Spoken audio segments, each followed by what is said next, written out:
김진의 돌직구쇼에 오신 여러분 반갑습니다. 김진입니다. 저는 오늘도 저희 돌직구쇼 오픈 스튜디오 앞에 나왔습니다. 이 대장동 일당의 소위 메모 가운데 LEE 리, 우리말로 이인데 이 리의 정체를 두고 그간 궁금증이 많았습니다. 그런데 재판 과정에서 이 리가 이재명 대표를 뜻하는 거냐 라고 묻자 그렇다라는 답변도 나왔다고 합니다. 리, 도대체 어떤 메모고 이 정체가 그분이 맞는 건지 이야기 나눠보죠. 저는 비 오나 눈이 오나 매일 아침 이곳에서 여러분을 기다리겠습니다. 김지의 돌직구쇼 지금 라이브로 시작합니다. 잠깐만요.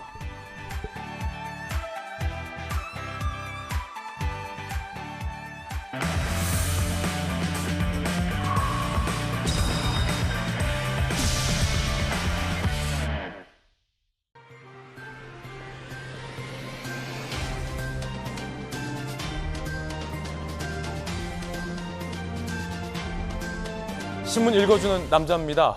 이태원 참사가 발생하던 그 순간 경찰 책임자들이 각각 어디에 있었는지를 규명하고 있는데 한 분은 차에, 한 분은 집에, 한 분은 캠핑장에 있어서 정말 국민들의 공분이 커지고 있습니다. 결정하고 지휘를 해야 할 책임자들이 이렇게 한가하게 각각 다른 장소에서 늑장 대응을 했던 겁니다. 이런 것들이 쌓이고 쌓여서 복합적으로 경찰 내에서 아무도 대응하지 못한 결과가 나서 더욱더 안타깝습니다. 잠시 후에 이야기 나눠보겠습니다. 오늘 조간신문 4가지 키워드 함께 보시죠. 먼저 첫 번째 키워드부터 보겠습니다. 이겁니다. 백조. 동아일보 6면이 쓰고 있습니다. 북한이 계속해서 우리를 도발하고 있습니다. 한반도의 긴장감을 높이고 있는데 한미가 대응을 아주 민첩하게 잘하고 있습니다. 오늘 그 가운데 동아일보는 이 백조에 주목했습니다. 백조. 자, 요 밑에 있는 사진, 이게 바로 백조입니다. 백조. B1B 폭격기 2대. 죽음의 백조가 별명입니다. 보시죠. 벌써 이 시커머니 아주 큰 어둠의 그림자가 비치지 않습니까? 죽음의 백조로 불리는 미 공군의 B1B 폭격기 2대가 한반도에 전개한 건 5년 만입니다. 5년 만. 한미연합훈련에 참가했습니다. 북한이 단거리 탄도미사일 SIBM 4발을 연속 발사했습니다. 미 중간선거 전에 북한이 7차 핵실험할 거 아니냐라는 관측이 제기되고 있는 가운데 한미가 강한 의지를 이 죽음의 백조까지 띄우면서 과시했습니다. B1B는 북한이 가장 무서워하는 미 공군의 전력 중 하나입니다. 자, 이어서 다음 키워드입니다. 두 번째 키워드, 이겁니다. 삭제. 오늘 한국일보를 포함해서 여러 조간신문에 쓰이고 있는 기사입니다. 함께 보시죠. 헬로원 사고가 우려된다라는 보고서를 경찰이 삭제했다. 용산경찰서 정보 간부들 참사 이후 묵살의 책임을 피하려 증거인멸한 의혹이 제기되고 있습니다. 가장 최악의 시나리오를 경찰이 다 보여주고 있습니다. 위기 앞에서 경고를 무시하고 위기 상황에 책임자들이 자리를 비우고 사후에 책임을 피우기 위해서 증거까지 인멸하고 경찰 특수본 직권남용 혐의 등을 수사하고 있습니다. 질서, 인력, 증언 윗선에 전달 안 되고 이런 보고서까지 삭제하고 있다. 전문가들은 경찰 내의 기강회의, 보고 누락 등 체계가 무너진 것에 많은 지적들과 비판을 쏟아내고 있습니다. 잠시 후에 이야기 나눠보겠습니다. 이어서 세 번째 키워드입니다. 세 번째 키워드는 이겁니다. 책임. 책임. 경향신문 3면에 쓰고 있는 기사입니다. 윤희근 청장, 이상민 장관, 한덕수 총리, 윤 대통령이 인사 책임 어디까지 물을 것인지가 정치권에서 관심사입니다. 국가 애도 기간은 종료됐습니다. 윤석열 대통령은 매일, 거의 매일 애도의 시간을 했습니다. 윤희근 경질 관측되고 있고 이상민 장관에 대해서는 고심 중인 걸로 알고 있고 야당에서는 한 총리 쇄신도 요구하고 있습니다. 조금 전 대통령이 국가안전시스템 점검회의를 주재했습니다. 그 자리에서 국민들에게 죄송한 마음이라고 사과를 했습니다. 잠시 후에 들어보겠습니다. 이어서 다음 키워드입니다. 네 번째 키워드는 이겁니다. 기적. 그 가운데 우리 국민들에게 희망을 주는 소식도 들려왔습니다. 조선일보 1면입니다. 봉화군 아연광산 갱도 붕괴 사고에서 기적적으로 살아서 돌아온 광부 2명, 221시간 동안 땅속에서 믹스커피로 버텼습니다. 기적적인 생還소식에 그나마 우리 국민들에게 조금 위로가 되고 있습니다. 살아야겠다고 버티니 사라지더라 라는 인터뷰 내용도 뭉클합니다. 암흑 속에서 이 두 분의 광부가 어떻게 버텼는지 잠시 후에 기적적인 스토리도 저희 돌직구쇼에서 전해드리겠습니다. 지금까지 신문 읽어주는 남자였습니다.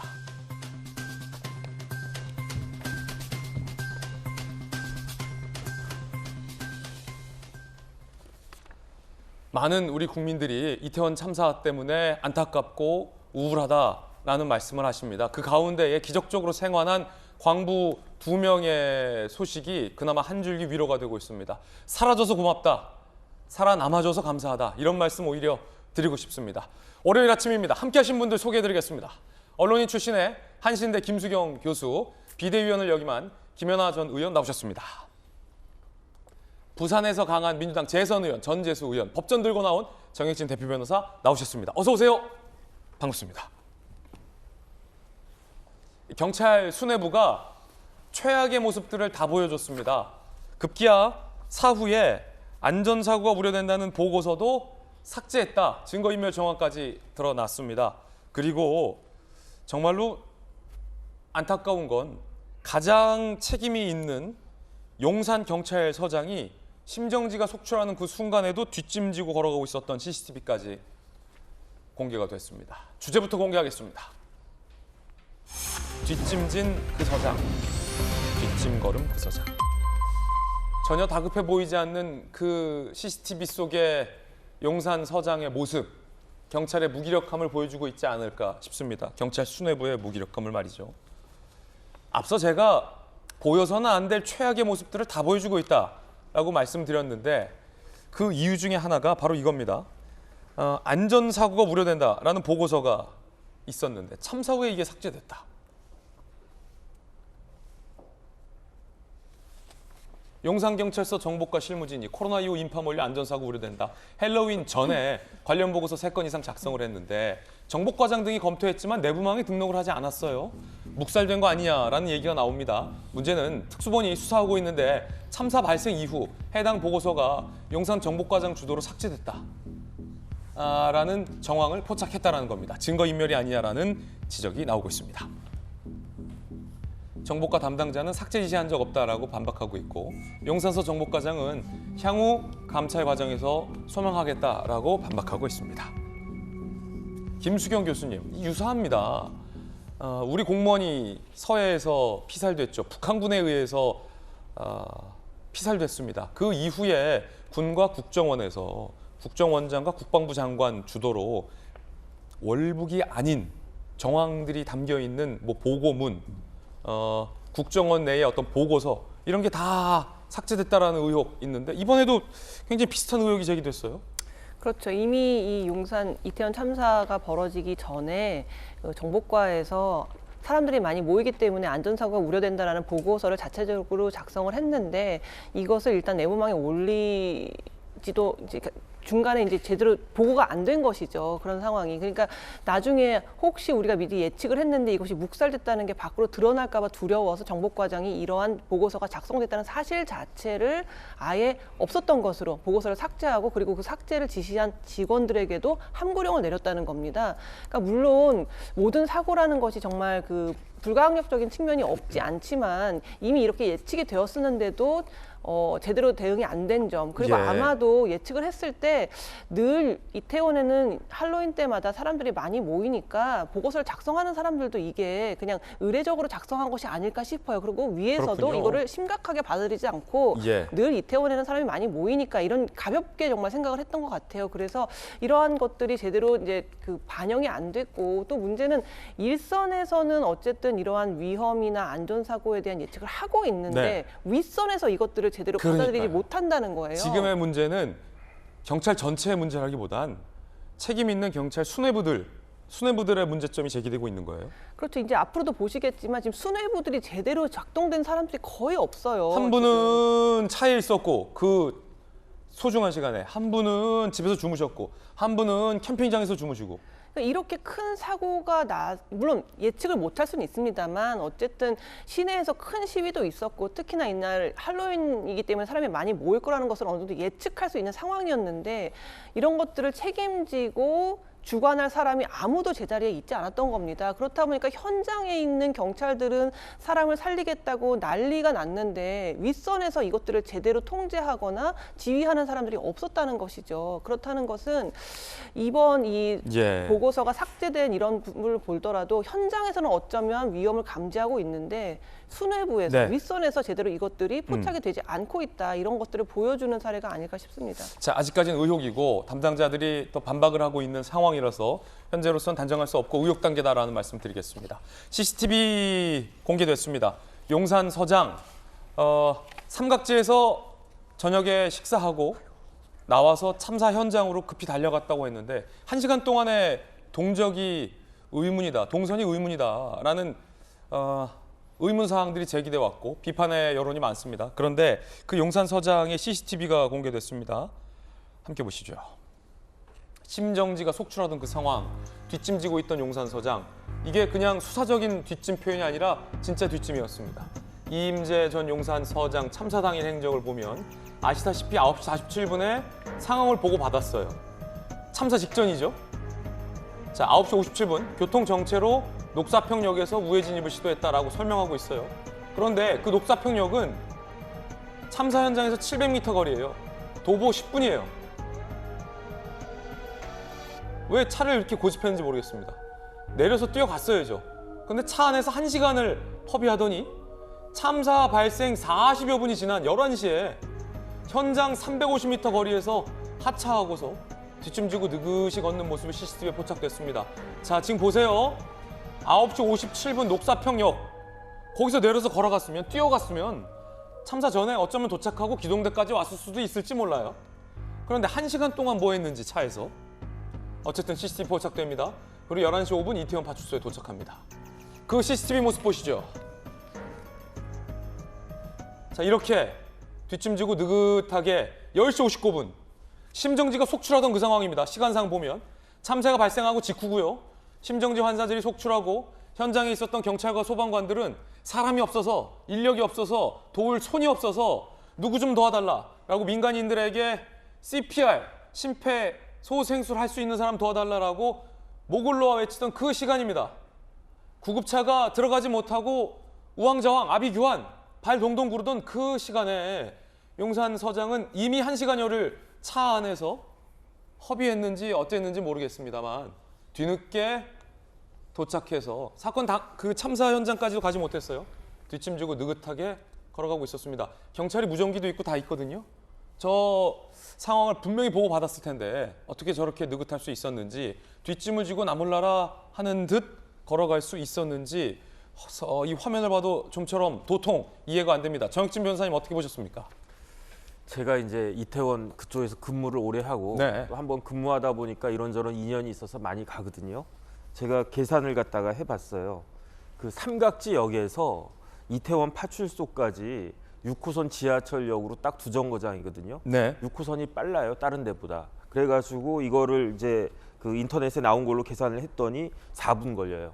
그 다음에 이제 녹사평역에서 그러니까 삼각지역, 녹사평역, 이태원역이거든요. 이태원역 내리자마자 이태원 파출소가 있어요. 녹사평역에서는 2분 걸리고요. 도보로 이제 계산한 거 나와 봤더니 삼각지역에서 이태원 파출소까지 32분 걸리는데 녹사평역에서는 딱 13분 걸려요. 그러면 이런 길을 이렇게 삥삥 돌아가지고 그다음에 제가 그 이임재 서장이 어떻게 간지 눈에 훤하게 이제 그려져요. 그냥 그 걷기 싫으니까 또는 대중교통 타기 싫으니까 녹사평역까지 딱 왔다가 녹사평역까지는 13분 걸렸다고 그랬거든요. 그런데 거기에서 보니까 차가 많이 막혀가지고 운전기사나 아니면 그 담당하는 그 운전하는 분이 아이고 돌아가야 되겠습니다 해가지고 저쪽 크라운 호텔 앞에서 유턴 해가지고 그 가구거리 쪽으로 이렇게 올라가가지고 거기서 더 이상 못 가겠다 해가지고 내려가지고 그때 그 날아간 시간이 1시간 넘게 걸렸다는 이야기. 이미 이 시각에는요. 소방 쪽은 경찰 쪽이랑 이 계통이 다르니까 소방 쪽은 난리가 난 상황입니다 지금. 그래가지고 기껏 도착했다라고 하는 것이 11시가 넘었다는 이야기죠. 그다음에 그 정도가 됐으면은 제가 아무리 경찰을 모른다고 해도 제가 경찰서장이라고 그러면 아이 큰일 났다 해가지고 저 같으면 뛰는 거 싫어하지만 저라도 뛰었을 것 같은데 어떻게 저를 차를 타고 있었을까. 예. 그다음에 그 현장에 가서도 즉각적으로 서울청장한테 보고한 게 아니고 그리고 나서 시간을 까먹은 다음에 예. 그 뒤에 서울청장한테 보고를 하니까 그러니까 오히려 경찰청장이 대통령보다도 더 뒤늦게 이 사안을 알게 되는 그런 참 희한한 일들이 벌어진 건데 제가 직무유기 판례를 찾아봤어요. 네네. 직무유기라고 하는 것은 형법에 어떻게 규정이 되어 있냐면은 공무원이 직무를 의식적으로 포기하거나 아니면 거의 거부하거나 아니면 의식적으로 포기한 걸 이야기하는 건데 네. 이 정도 되면은 그냥 웬만하면은 그 직무를 포기한 것으로까지 볼 수 있는 것이 아닌가. 저는 한번 이런 부분들에 대해서는 그 이임재 서장에 대해서 형사적인 책임을 물어야 되는 것이 아닌가 생각이 들고 네네. 또 하나 중요한 것은요.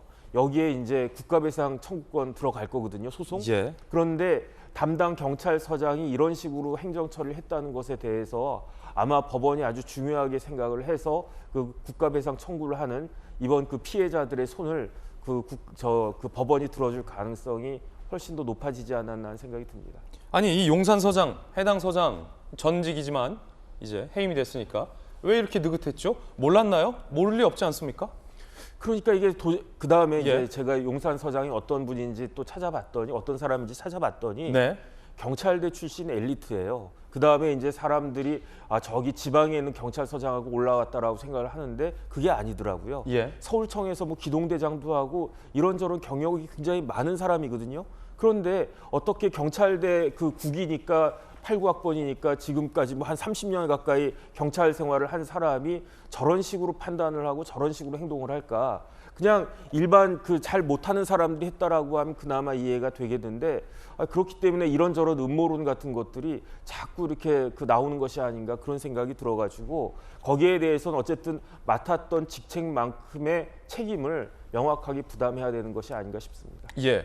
자, CCTV 다시 한번 보실까요? 용산 경찰서장직에서는 이제 물러났습니다. 하지만 경찰 신분은 유지하고 있죠. CCTV 한번 보시죠. 자, 이렇게 뒷짐을 진 채 느긋하게. 지금 어떤 보도에 따르면 김연아 의원님, 이 사건에 대해서 이제 경찰이 들여다보고 있잖아요. 근데 1시간 동안 뭘 했는지에 대해서 잘 소명이 안 되고 있다. 이게 또 뭐 잘 안 해주고 있다. 뭐 이런 보도도 일각에 있더라고요. 근데 저희들이 이해할 수 없는 지점이 몇 가지 있는데 그런 거 아니겠습니까? 9시 30분쯤 뭐 40분 사이에 보고받고 삼각지에서 이태원은 제가 국방부를 출입해봐서 아는데 전 걸어 다녔어요. 삼각지에 이제 국방부가 있었거든요. 지금도 대통령실이 있고 이태원까지 쭉 걸어가요. 걸어가는 게 빨라요. 차가 너무 막히니까 평소에도.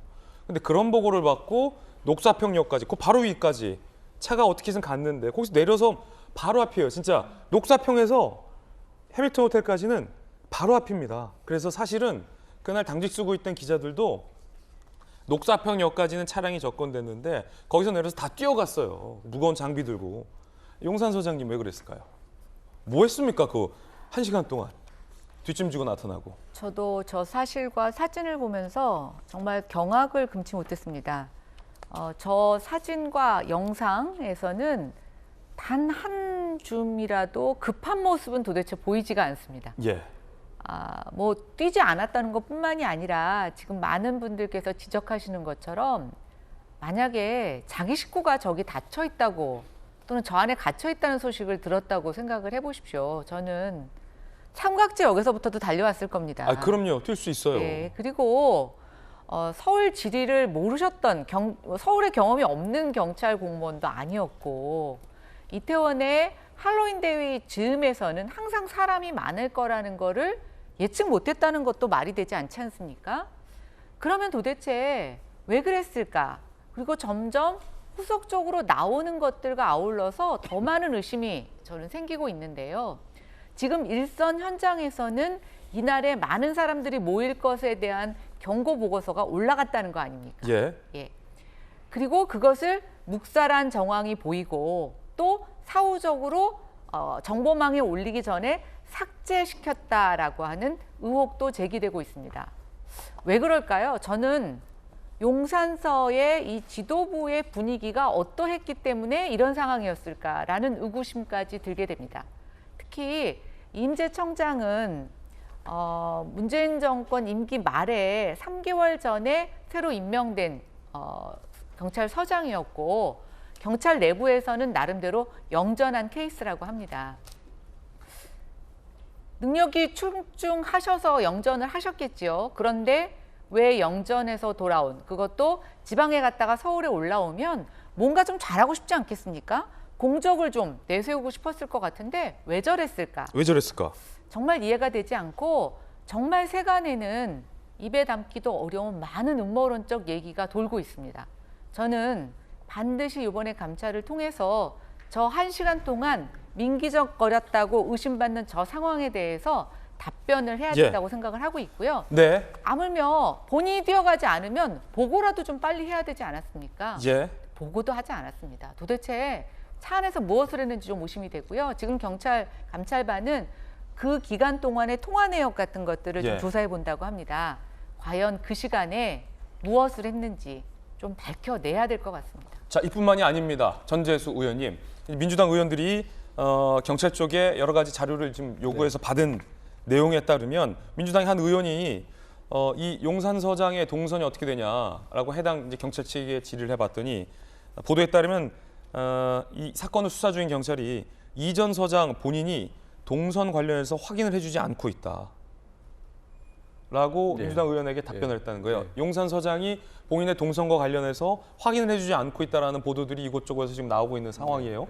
더군다나 이렇게 뒷짐지고 늦게 왔는데 이태원 파출소에 11시 5분쯤에 도착했는데 상급자인 김광우 서울경찰청장한테는 11시 40분이 다 돼서야 처음으로 보고를 합니다. 보고도 굉장히 뭉개고 있었어요. 왜? 동선도 확인 안 해주고 보고도 안 하고 현장에도 안 가고. 그러니까 이게 그 상식적으로 이해를 하고 싶어도 이해를 하기가 어려운 상황들이 너무나 많습니다.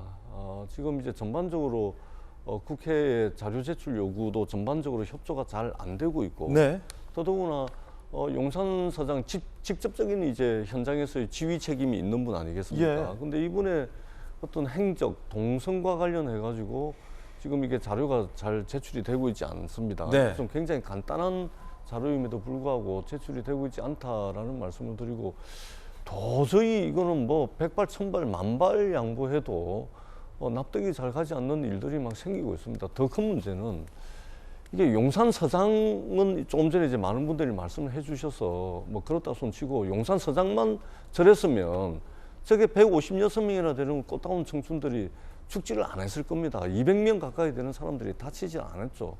용산 서장은 물론이고 서울지방경찰청장, 경찰청장, 행안부 장관, 총리에 이르기까지 사실상 이 관료 체계가 거의 시스템 부재 상태에 놓이게 된 상황이거든요.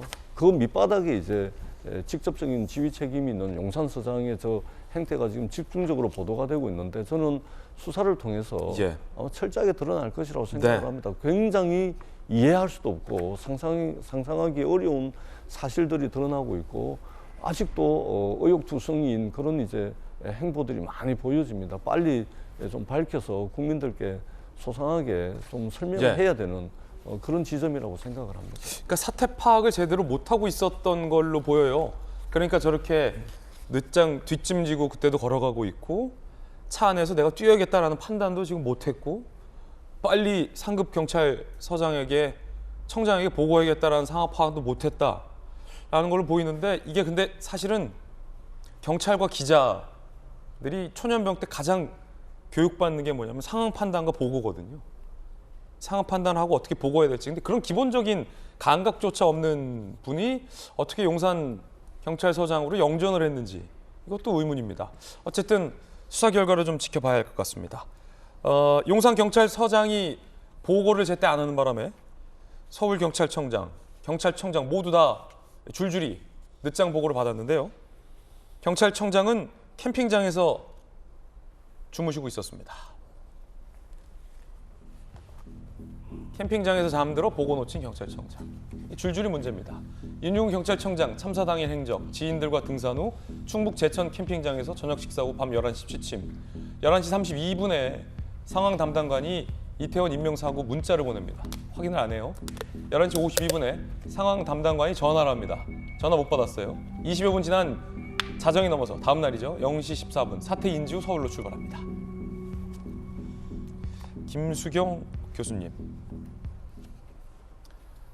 이거 왜 또 충북 제천 캠핑장에서 그 경찰청장하고 서울청장은 사실 도심 집회도 많았고 이태원 인파도 많았으니까 참사를 얘기하지 못했더라도 조금은 좀 경각심을 갖고 있어야 하지 않을까요? 저는 사실 물론 경찰청장도 사생활이 있고 주말에는 쉬어야겠지만 그래도 어쨌든 자기가 경찰청장이잖아요. 언제나 어디서든 무슨 사고가 있을지 모른다는 24시간 항상 준비된 자세로 있어야 되거든요.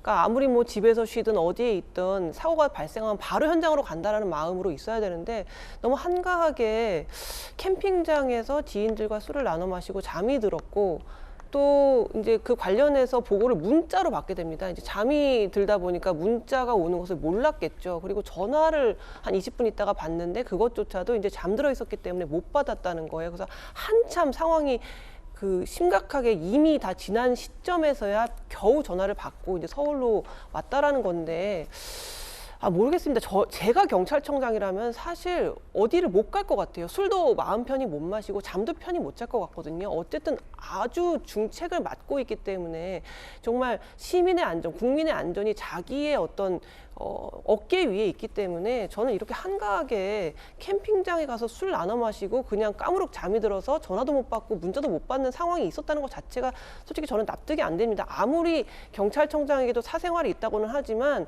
저는 경찰청장이 만약에 제가 된다면은 그 옷을 벗을 때까지는 정말 아무 데도 못 가고 24시간 깨어있는 마음으로 잠도 정말 편히 못 잘 것 같은데 정말 이 난리가 나고 이 참사가 일어나는 와중에 어떻게 한 명도 제대로 본인의 자리에서 제때 보고를 받고 제때 출동을 하지 못했다는 게 정말 어떻게 이럴 수가 있는지 참담한 마음입니다. 참. 구청장, 용산구청장의 거짓말 논란도 제기됐는데 이태원 점검했다라고 밝혔던 그 시간에 동선이 실제와 다르다라는 지적이 나옵니다. 함께 보시죠. 용산구청장은 박희영 용산구청장인데 참사 당일 8시 20분 9시경 이태원 휘논길 일대 둘러봤다. 해밀턴 호텔 맞은편 골목. 참사 현장과 100m. CCTV 확인해 봤는데 8시 22분쯤에 이태원 자택에 도착한 걸로 확인됐습니다. 휘논길을 통과한 시간이 불과 2분이라는 얘기인데 이 정도면 둘러본 게 아니라 귀갓길이었거나 아니면 정말 둘러본 거 아닙니까? 아니, 정혁준 변호사님. 네네. 자, 그리고요. 명백한 이상 징후에도 문자만. 박희영 용산구청장이 9시 반쯤 권영세 장관 등이 있는 텔레그램 대화방에 인파 몰려서 걱정이다, 신경 쓰고 있겠다라고 했지만 별다른 조치도 안 했다. 용산구청장의 태도와 관련해서도 굉장히 많은 비판 여론이 있습니다. 더군다나 본인은 그 시간에 둘러보고 있었다고 했지만 CCTV 확인 걸로 2분. 그리고 집에 가셨어요, 그대로. 그러니까 그 퀴논길이 어디냐면요. 그 용산구청 뒤에 있는 길이에요. 그 퀴논이 베트남에 있는 도시 이름이라고 하는데 그 길이 되게 좁았었거든요. 근데 어느 날 몇 년 전에 그 길을 확장을 했고 네. 거기에 이제 베트남하고 이제 어떤 용산구하고 무슨 관계가 있어가지고 그 길 이름을 퀴논길이라고 명명을 한 것 같고 그래서 그런지 거기 베트남 음식점들도 쭉 있는데 그런데 이제 기사에 나온 걸 보니까 그 박 구청장 집이 바로 그 퀴논길 옆에 2분 거리에 있었다는 거잖아요. 그러니까 본인이 그때 대처를 제대로 못했다라고 하는 것에 대해서 그 비판들이 일고 있으니까 그러니까 나도 한번 8시 반 이 정도에 한번 둘러봤다 이렇게 이야기를 하는데 그런데 그 동선을 보면 결국은 집으로 가는 길이지 물론 이제 집으로 가면서 둘러볼 수는 있긴 있었겠지만 아니 보통 정혁준 변호사님 말씀 중에 질문 드려서 죄송합니다만 네네. 책임자가 구청장쯤이 현장 둘러본다라는 말은 현장 점검한다라는 의미로 우리가 받아들이고 본인도 나 그냥 손 놓고 있지 않고 점검했다라는 의미로 해명했을 거잖아요. 근데 그게 2분이면 2분간 뭘 둘러보고 뭘 점검합니까? 귀갓길도요. 2분이면 굉장히 빨리 귀가한 거예요. 천천히 귀가하면 아까 용산 서장 뒷짐 주고 가는 게 2분 더 걸렸겠네요. 그런데 더 황당한 거는 이분이 박 부총장이 9시 반쯤에 텔레그램에다가 공유한 내용이 네. 뭐냐면은 인파가 몰려서 걱정이다 이렇게 그 공유를 했다는 거거든요. 그래도 이태원의 핵심은 해밀턴 호텔 그 자리였어요. 그런데 제 생각에는 그때 퀸원길에도 사람들이 보통 때보다 굉장히 많은 사람들이 굉장히 많은 인파가 몰려 있었다는 이야기죠. 예컨대 저희 어머니가 고등어 구울 때 저보고 야 저기 그 고등어 잘 봐라 이렇게 이야기하면 고등어가 타는 걸 갖다 잘 보라는 이야기입니까? 만약에 그 고등어가 타고 있으면 뒤집으란 이야기잖아요. 뒤집으란 얘기. 그런데 텔레그램에다가 걱정이다라고만 해놓고 걱정이면 자기가 구청장이면 나가가지고 이런저런 조치를 갖다가 하고 정 급하면 경찰에다가 직접 이야기를 하고 용산경찰서장 어디냐 이런 거 물어보고 정 급하면 본인이라도 직접 경찰청장에게라도 이야기를 해야 될 텐데 그냥 뭐 고등어가 타나 보네 그러면서 집에 가가지고 주무셨다는 이야기 아니겠습니까? 그래서 어떻게 이런 분들이 제대로 공천이 됐는지 그런 부분들도 좀 고민을 해야 될 것 같고요. 어쨌든 오늘 이제 행안위에서 그 구청장부터 해가지고 쭉 나오신다라고 하니까 거기에 대한 명백한 그 소명을 한번 들어봐야 되지 않을까 싶습니다. 이게 좀 의아한 게 권영세 장관이 있는 텔레그램 방에 우려가 된다라고 했어요. 알아보니까 권영세 의원의 정책특보를 했다라고 본인이 크게 이력을 설명했던 것도 있는 것 같은데 정말 우려되면 차라리 뭐 행안부 장관이나 전재수 의원님 구청장 행안부 장관에게 직접 보고하기 좀 그러면 그렇죠. 예. 정식 행정 개통상의 그렇죠. 보고 절차가 있지 않습니까? 그렇죠. 원래 이제 그 각 지역에 보면 용산구다 그러면은 이제 기관장들 회의가 한두 달에 한 번씩 늘 네. 있습니다. 예를 들면 이제 용산구청장, 용산경찰서장 또는 뭐 그 지역에 이제 기관장들 모임이 있거든요. 그렇기 때문에 평상시에 이제 아름아름 다 알게끔 돼 있고 그러기 때문에 얼마든지 연락을 할 수 있는 것이죠. 특히 이제 용산구청 같은 경우는 지금 이제 국가경찰과 자치경찰로 지금 경찰 업무가 나눠져 있습니다. 경찰청법이 개정돼서 그렇기 때문에 그 지역의 어떤 공공질서 또는 공공안녕과 관련된 상황들은 용산경찰서와 용산구청이 굉장히 긴밀하게 협의를 하게끔 되어 있습니다. 그렇기 때문에 권영세 통일부 장관 물론 이제 용산의 지역구 국회의원인데 거기다가 이야기할 것이 아니고 용산경찰서장과 또는 용산 소방서와 함께 이제 대책을 논의하고 말하자면 대비책을 강구를 해야 되는 거거든요. 근데 이게 권영세 통일부 장관과 이야기한 것도 황당할 뿐더러 해야 될 조치들을 전혀 취하지 않은 것으로 이렇게밖에 볼 수가 없습니다. 그리고 용산구청장은 그 뒤에 수습하는 과정에서도 지금 두문불출입니다. 네. 지금 뭐 어떻게 지내는지 뭐 언론 보도에도 나오고 있지 않고 굉장히 실망스러운 모습을 보이고 있다. 이렇게밖에 볼 오늘 수가 행안위에 출석합니다. 그렇습니다. 오늘 행안위에 출석합니다. 오늘 그 국회에 아마 여러 질의들이 쏟아질 텐데 어떻게 답변을 하는지 저희들이 좀 지켜볼 필요가 있겠습니다. 동아일보 밑에 제목 나오고 있는데 두 가지 아니겠습니까? 도로 귀갓길을 왜 점검이라고 얘기했느냐? 그리고 무슨 조치를 했느냐? 그리고 단톡방, 권영세 의원이 있는 단톡방에 인파 걱정이라 하고서 왜 아무 조치도 안 했느냐? 이런 게 행안위에서 국회의원들이 물어봐야죠. 날카롭게 물어봐야죠. 그런가 하면 오늘 윤석열 대통령이 국가안전 시스템 점검회의를 가졌습니다. 국민들에게 죄송한 마음이라고 이 현장을 지휘해야 할 책임자들의 무능을 대통령이 다 대신 사과를 했습니다. 들어보시죠. 국민의 생명과 안전을 지켜야 하는 대통령으로서 비통하고 마음이 무겁습니다. 말로 다 할 수 없는 비극을 마주한 유가족과 아픔과 슬픔을 함께하고 있는 국민들께 미안하고 죄송한 마음입니다. 안전관리의 권한과 책임 그리고 신속한 보고체계에 관해 전반적인 제도적 검토가 이루어져야 합니다. 특히 국민의 안전을 지키기 위해 위험에 대비하고 사고를 예방하는 경찰 업무에 대해서는 대대적인 혁신이 필요합니다. 진상규명이 철저하게 이루어지도록 하고 국민 여러분께 그 과정을 투명하게 한 점 의혹 없이 공개하도록 하겠습니다. 그 결과에 따라 책임 있는 사람에 대해서는 엄정히 그 책임을 묻도록 하겠습니다. 우리 국민들께서 일상을 회복하고 일상생활에 전념하실 수 있도록 정부가 더 노력하겠습니다.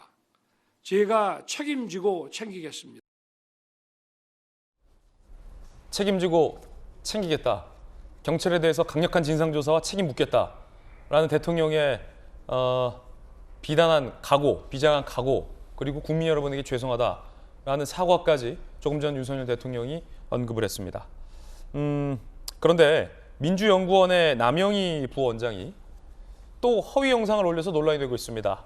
얼마 전에는 이 이태원 참사의 책임을 윤석열 대통령의 청와대 이전 탓으로 글을 올려서 논란이 된 바 있었는데 이번에는 허위 영상을 공유한 겁니다. 어떤 영상을 공유했을까요? 이태원 참사 청 이전 탓이다 주장해서 논란이 됐던 남영희 민주연구원 부원장, 지난 2일 윤석열 대통령 출퇴근에 경찰이 동원된 영상이라며 글을 하나 공유합니다. 그러면서 대통령을 비난한 거죠. 지난 13일 대통령실에서 아닌데 그 장면은 지난 5월 방한한 바이든 미 대통령의 차량 행렬이다 라고 정정을 해줍니다. 그러자 남영희 부원장이 나는 윤 대통령 출퇴근 행렬이라고 말하지 않았다. 무슨 말입니까? 뭔 말입니까 이게? 예? 라고 변명을 합니다. 남영희 부원장이 공유한 영상, 어떤 영상인지 함께 보시죠. 관제 애도는 폭거다. 책임자 꼬리 자르기로 끝내지 말라라며 윤석열 출퇴근 행렬 동영상을 남영희 부원장이 공유합니다. 윤석열 출퇴근 영상이라며 공유를 하죠. 제목 그대로. 자, 근데 저 영상은 바이든 대통령의 방한 영상이었습니다. 팩트 체크가 전혀 안 된 채로 무조건 다 참사를 정쟁으로 하려는 건 아니냐라는 지적이 민주당 내부에서도 나오고 있습니다. 김연아 의원님 어떻게 보십니까? 지난번에도 이태원 참사가 발생하자 기다렸다는 듯 대통령실 이전이 문제다라고 책임을 돌리더니 이번엔 전혀 얼토당토하는 바이든 미 대통령 영상을 갖다가 윤석열 대통령의 출퇴근 행렬이라고 올리면서 경찰이 이렇게 동원돼서 뭐 폭거다 뭐 이런 식으로 해놓고서 기껏 한다는 변명이 나는 출퇴근이라고 안 했는데 이게 민주연구원 부원장입니까? 그러게요. 민주연구원 부원장님들의 전체적인 명예를 실추한 게 아닌가라는 생각이 들고요. 한번 전력이 있으시죠. 이태원 사건이 생기고 난 그 직후에 대통령 경호실의 인력이 모여서 경찰 인력들이 이태원에 투입되지 못했다라고 하는 허위 사실을 올렸다가 비싹 우리가 올렸다가 바로 지우는 거를 비처럼 삭제했다고 하는데 본인도 뭔가 이게 그쵸? 논란이 되니까 삭제한 거겠죠. 예, 그래서 이제 비싹을 한 전력이 있고요.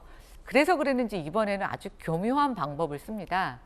남이 쓴 글을 일종의 이제 공유 형태로 가져오는데 그럼에도 좀 앞뒤 문맥에 근거와 논리적 관계가 있어야 되는데 뒤에 거를 얘기하면서 갑자기 관제 애도는 폭거라고 얘기를 하죠. 대통령의 출퇴근이 관제 애도인지 그것도 알 수가 없습니다. 그리고 또 더욱이 공교롭게도 공유한 그 영상은 대통령의 출퇴근 영상이 아니라 바이든 대통령이 왔을 때 이 서울 시내를 통과할 때 의전을 그 정도 해야 되는 거 아닙니까? 보통 우리가 남의 글을 공유할 때는요. 그 의견이 맞다고 생각하거나 아니면 그 의견 중에서 일부만 내가 동의할 때는 그 부분을 우리가 이렇게 문장으로 따오기도 합니다. 근데 도대체 이분은 어떤 근거로 이것을 공유했는지도 논리적으로도 맞지 않고 주장도 저는 한 번의 전력이 굉장히 의심을 갖게 하는데요. 저는 민주당이 이번 사건에 대해서 정부의 책임을 요구하는 것 야당으로 할 수 있다고 생각이 됩니다. 근데 시청자 여러분 한번 생각해 보십시오. 껌껌이 이런 식으로 대통령을 물고 늘어지고 또 지금 주말에는 민주당 의원들이 상당 부분 관계된 게 아니냐라고 하는 의심이 일궈지는 윤석열 정권 퇴진 운동이라고 하는 집회가 일어나고 있습니다. 이런 식으로 옆에서 다른 정향들이 다 맞물려서 건건이 공격을 하고 있으니 야당의 지적이 이게 여당에서 제대로 받아들일 수 있는 그런 건전한 제안으로 받아들여질 수 있겠습니까? 민주당이 정말 민생을 생각하고 정쟁을 줄이고 애도의 시간을 갖자고 했으면 저는 그 진심을 보여주기 위해서는 이런 분들에 대한 좀 경고, 그다음에 재발 방지 그걸 먼저 우선해 주셔야지만 서로 신뢰가 쌓일 수 있을 거라고 생각합니다. 사실은 이 민주당 의원들 중에서 상당히 많은 수의 현역 의원들이 전재수 의원님처럼 이런 정쟁 성격의 입장이나 논평을 자제하고 있습니다. 그러면서 국민과 같이 애도하고 또 집권 여당과 함께 피해자들에 대한 지원과 사태 수습을 묵묵히 조력하고자 하는 민주당 현역 의원들도 많은데 이런 작은 논란들이 민주당 전체에게도 안 좋은 역할로 부메랑이 되어 돌아가는 것 같습니다. 논란이 일자 내가 직접 윤석열 대통령의 출퇴근길이라고 한 적 없다라고 해명을 했다는데 남영희 부원장의 이 같은 해명은 더 이상 논평의 가치가 그렇게 없어 보입니다. 넘어가겠습니다. 자, 이번엔 저희가 준비한 두 번째 이야기입니다. 주제 공개하죠. 리는 무엇인가? 리, L-E-E라고 쓰고 리라고 읽는 정진상 실장에 대한 수사가 본격화됐다라는 얘기가 보도되고 있습니다. 리는 누굴까? 대장동 일당의 메모 가운데 LEE, 리가 발견됐다고 합니다. 이 정체가 뭘지 궁금합니다. 함께 보시죠. 정영학 회계사가 여러 가지 메모를 해놨어요. 검찰에 다 확보가 된 걸로 알고 있는데 동아일보와 경향신문 보도에 따르면 2012-2014년 직접 녹음한 파일 토대로 지난해 5월, 7월경 작성한 메모가 공판, 재판 과정에서 공개됐어요. 유동규 씨가 대장동 사업 관련 민감 사업자들 이해관계에 부합하는 내용을 이재명 당시 시장에게 직접 보고했다라는 내용인데 재판에서 공개된 메모를 동아일보가 재구성했습니다. 유동규가 리에게 그리고 캠프를 거치죠. 정진상, 김용을 거쳐서 리에게 남욱 측이 리는 무엇인가? 정영학 측은 이재명 당시 성남시장이다. 그 밑에 캠프는 뭔가? 정진상이나 김용, 이재명 시장의 사람들이란 의미다 라고 답변을 주고받은 내용도 논란이 되고 있습니다. 정혁진 변호사님, 네네. 이게 어떤 의미입니까? 리는 뭐고 캠프는 뭐고 화살표는 뭐고 보고했다는 내용은 또 뭐고 리는 이재명 시장이라는 것 같고 네네. 뭡니까 이게? 그 리는 JM이란 이야기죠. 이재명 시장. 네네. 확실히 정영학 씨가 회계사라 그런지 되게 꼼꼼한 것 같아요. 2012년부터 14년까지 녹음을 했다는 거거든요. 네. 왜 녹음을 했을까? 이제 정영학 회계사가 꼼꼼한 사람이기 때문에 녹음도 했겠지만 일반적으로 이거는 나쁜 짓을 하고 있기 때문에 그것도 어마어마한 범죄를 하고 있기 때문에 이런 부분들이 겁이 나가지고 녹음을 한 것이 아닌가 저는 생각이 들고요. 예. 이 녹음한 거를 2012년부터 14년 사이에 녹음한 거를 21년까지 가지고 있었다는 이야기예요. 그것도 대단하다라고 생각을 하는데 그때 녹음한 거를 정리를 했다는 거거든요. 그건 또 왜 정리를 갖다가 했을까? 제가 봤을 때 돈을 많이 벌어서 정리한 겁니다. 왜냐하면 변호사들도 그렇고 뭐 의사들도 그렇고 그러던데 동업 많이 하거든요. 혼자 하는 것보다 여럿이 같이 하면 시너지도 나니까 이렇게 동업 관계가 깨지는 경우는 두 가지밖에 없습니다. 첫 번째는 돈을 못 벌어서 예. 망해가지고 두 번째는 생각보다 돈을 무지무지하게 많이 벌어가지고 나중에 분쟁이 될 수 있다. 같이 동업을 갖다가 했는데 내 몫이 더 많아 보일 수 있단 말이죠. 그렇기 때문에 이 부분을 갖다가 정리한 것이 아닌가. 예. 일단 그런 생각이 들고요. 그렇기 때문에 정영학 회계사의 저 자료는 판사들에게 재판부에게 굉장히 신빙성이 높은 증거 자료로 작용하게 될 것이다. 어떤 증거요? 아니 그 유죄를 저 일당들에 대해서 대장동 사람들의 범죄를 인정하는 아주 유력한 증거가 될 것인데 왜 그러냐면은 굳이 없는 사실을 이런 자료를 만들면서까지 만들 이유가 없는 거거든요. 그다음에 더 중요한 건 뭐냐면요.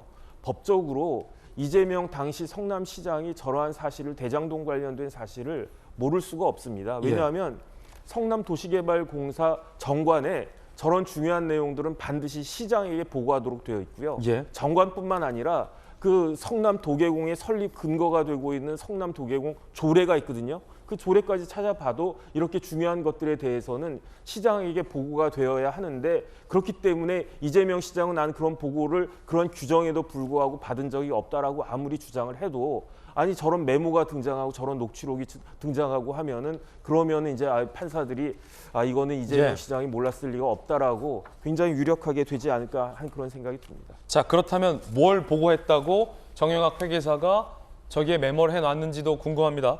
여러 보도에 따르면 민간 사업자들, 즉 대장동 개발자들에게 유리한 내용을 보고했다. 라는 보도도 나옵니다. 함께 보시죠. 이재명 시장은 당시에 대장동에 저층 고급 연립주택을 조성해야겠다. 그래서 베버리힐스로 개발하겠다라고 언급한 적이 있습니다. 그런데 개발자들 입장에서는 저층보단 층수를 높여서 고층 아파트를 지어야 수익이 더 많이 남죠. 2013년 7월 2일 정영학 씨의 녹취록을 보면 남욱 변호사가 정영학 회계사에게 유동규가 이재명에게 베버리힐스 불가능하다, 저층 안 된다 라고 하자 이재명이 알아서 해라, 난 공원만 만들면 된다라고 답했대 라고 자기들끼리 통화하는 내용이 녹취록에 등장을 한다고 합니다.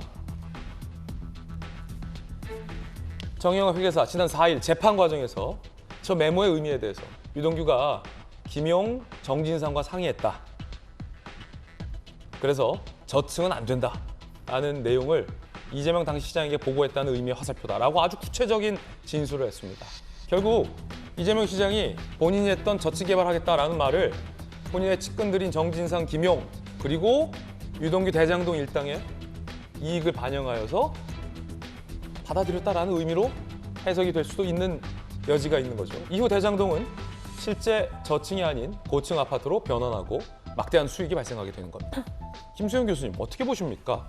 아니 이재명 시장이 뭐 대장동과 얼마나 연루가 됐는지 안 됐는지는 차치하고서라도 사실은 저층 베버리힐즈라는 것과 지금 대장동은 너무 다르잖아요. 그런데 정영학 씨 주장에 따르면, 진술에 따르면 이재명 대표의 진짜 분신이라고 할 수 있는 김용이나 정진상 실장이 대장동 일동과 상의해서 고층으로 가자. 유동규 씨가 다 보고했다. 이런 얘기가 되는 건데 어떻게 되는 겁니까 그럼? 일단 그 이재명 대표가 예전에 자기에게 측근이라고 하려면 정진상, 김용쯤은 돼야 된다라고 말했던 게 이유가 있었네요. 이 정진상, 김용이라는 사람이 캠프라고 칭해졌는데 이 캠프라는 건 결국 이재명과 그의 측근들을 말하는 것이었죠. 그렇다 보니까 이재명 대표가 당시 시장일 때 대장동을 고급 주택가가 막 질비해 있는 베버리힐스처럼 만들겠다고 했을 때 민간 사업자들은 당연히 집을 많이 지어서 이득을 더 많이 벌어야 되는데 집 몇 개 져가지고는 이득이 많이 안 나니까 그걸 유동규 씨가 캠프 측에 전달을 했고 그 캠프라는 게 이제 정진상, 김용이고 그게 결국은 이재명 시장, 당시 시장에게 이제 이야기가 된 거겠죠. 그러니까 그 얘기가 들어갔으니까 당연히 이재명 시장이 다시 베버리힐즈를 만들겠다는 그 계획을 철회하지 않았겠습니까? 결국 다시 고층으로 바꿨거든요. 이 메모를 보시면 다시 한번 이 메모를 보시면 김수영 교수님 굉장히 뭐랄까 의문이 드는 게 한 가지 있는데 자, 저 최종 리가 이재명 시장이 맞다면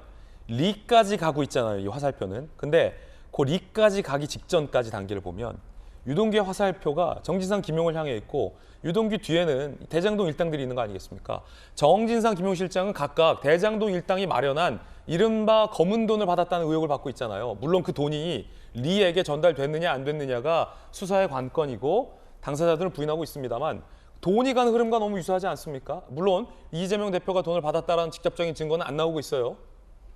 지금 검찰이 주목하고 있는 부분도 이제 정진상, 김용이 돈을 받은 것까지는 어느 정도 소명이 되는 것 같은데 이게 과연 이재명 측으로까지 갔느냐에 대해서 굉장히 그 부분에 어려움을 가지고 있거든요. 그래서 검찰도 그 부분을 면밀하게 지금 수사를 하고 있는데 지금 저 메모만 봤을 때는 어쨌든 이 거대한 프로젝트 소수의 민간 사업자에게 아주 거액의 돈을 주는 이 거대한 프로젝트에 이재명 시장이 결정권자였고 그 안에 중심에 있었다라는 것이 이 메모를 통해서 드러나지 않겠습니까? 그렇다 보니까 검찰이 비록 지금 돈의 흐름을 이재명 대표 당시 시장에게까지 증명하는 데에는 앞으로도 더 많은 수사가 필요하겠지만 어쨌든 이 일이 발생하는 것의 중심에는 이재명이라는 인물이 있었다는 것이 저 메모를 통해서 충분히 저는 소명이 된다고 생각해요.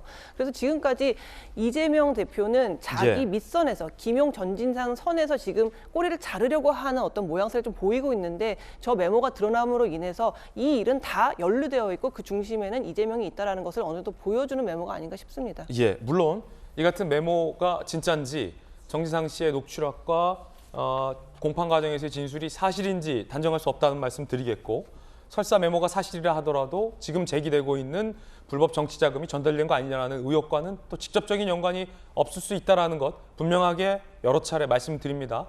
수사와 재판을 통해서 관련된 진실은 규명해야 될 것 같습니다. 전재수 의원님 어떻게 보십니까?